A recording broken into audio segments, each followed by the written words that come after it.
This is Drive on the Bar. Drive on the Bar with Ayush. Exclusively on FM 95. Radio 1. So we had director Zanane Raj Singh in the studio talking about his upcoming movie, which is a Bollywood offering. It's called Beyond Blue, the unnerving tale of the demented mind. I want to ask you something about this subtitle or this catchy phrase which you've given. What was it? I forgot it. An unnerving tale of a demented mind. Why that? Because he's stuck into something. Like, okay, if I give you a small basis of the film, it's a story of a man who has been eating his mother's food since birth. Right? So at the age of 25, 26, when he loses his mother, he doesn't have a clue, or he's not able to adjust to any other food other than his mother's food that he used to have. So how crazy, that, because we think that, right? Ghar ka khana, maa ke haath ka khana. And if you're so obsessed with that, how badly it can affect your life. Wow. And how badly it can affect the others surrounding you. So yeah, demented mind and unnerving tale is it's a tale wherein it's a never-ending tale. It's an unnerving tale in a sense, nerve-catching kind of a thing. Okay. Right, and that's happening around this one man, Manas. That is really awesome. It's one of my initiatives, to bring back the kind of cinema where India started. India started producing films like the greats like Satyajit Ray, Bimal Roy. They formed a parallel cinema.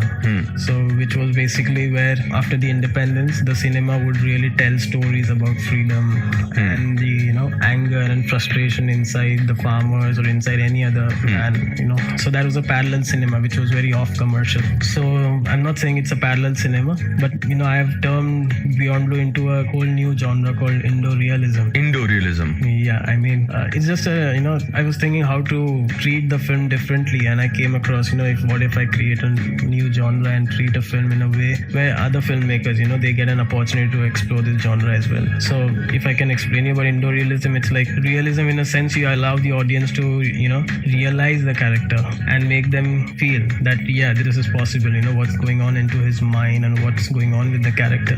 They can really feel that. What happens is people nowadays, we treat a film very stylish Western formats, right? Yeah. But people are not getting connected because we really don't live such lives. Okay.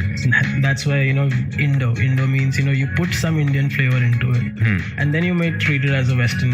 You can give a Western treatment to the film. So just basically have one Indian factor in the film and then treat it as realistically as you can. That is great. But talking about a Bollywood movie, does your movie have item numbers or something that the crazy eye can look forward to? No. What about songs? Yeah, we have two songs. One is a melodious song. It's sung by Binay Sharma. The song's name is Khone De. Okay. And he's also the music director on the film. Wow. And as we missed out on Navratri, and there is a small Navratri sequence in the film. Okay. So we've come up with a small song on dance and tunes of Garba. And what are the areas of Ahmedabad that you've covered in the movie? Which all areas have you shot in? Majorly we've shot in studio, Nanoland Studios and a studio in Khatras. But other than that, the exterior shots, we've shot a lot in Bhopal. We've shot on the CG Road. We've shot on the SG Highway, Ahmedabad Road, Gandhi Bridge, Alice Bridge. We've shot in a lot of places in Ahmedabad. And talking about the roads, you're talking about all the roads. I believe that there's a lot of transition in the movie from a place to another place. I've just tried to capture the city. Ahmedabad is a growing city now, right? A lot of corporate culture is coming up here, right? So nowadays you can see spending much of your time on the streets because the traffic is getting higher as well. So that's the reason a character, the actor moves from one place to the other, and it's just that I've treated the film as realistically as possible, because while traveling from one place to the other, you really go through a lot, in terms of you talk to someone on the phone, or you're thinking about someone, while driving. So that is where I've tried to capture the essence of the city through the character's journey. That's good. And what are your expectations when you go to the Cannes Film Festival? Are you going to look forward to your movie, or you're going to check out other movies on the world premiere too? Yeah, it's a great platform to communicate and meet people from the same industry. By industry, I mean world film industry. So I'm very excited, and I've got a list of who's attending, doing what and which films are coming in. So yeah, I'm excited to meet other filmmakers as well. Talking something off from the movie that is happening, Manchester United beat Man City 4-2. I know that you follow Manchester United a lot. Yeah. So what were you doing during the match? These days, I've been missing a lot of football and a lot of cricket as well. But yeah, I've been quite an ardent fan of Manchester United club.